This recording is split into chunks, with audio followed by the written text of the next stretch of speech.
మన ప్రభును రక్షకుడైన యేసుక్రీస్తు నామములో వీక్షిస్తున్న మీ అందరికీ ప్రభునామములో వందనాలు తెలియజేస్తున్నా. రోమీయులకు రాసిన పత్రిక 10వ అధ్యాయము 9వ వచనం ఈ విధంగా సెలవిస్తుంది.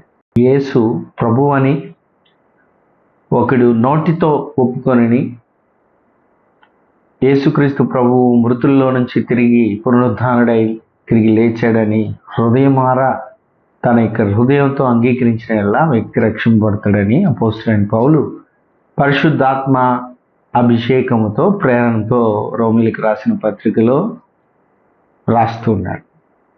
ఇక్కడ క్లియర్గా మనకి ఒక విషయము తెలియాల్సి ఉంది.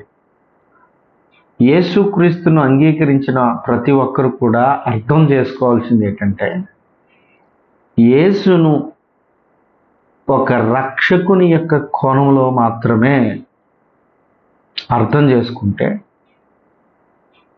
సరిపోదు. అదే యేసును ప్రభువుగా మనం అంగీకరించాలి. అంటే యేసు అనగా రక్షకుడు, ప్రభువు అనగా అన్నిటిపై అధికారి.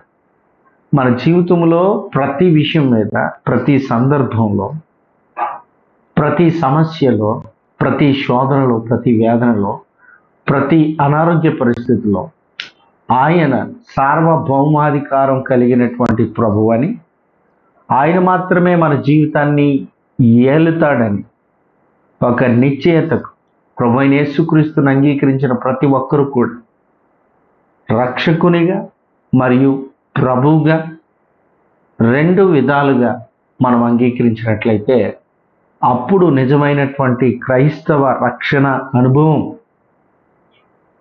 మనకి అర్థమవుతుంది.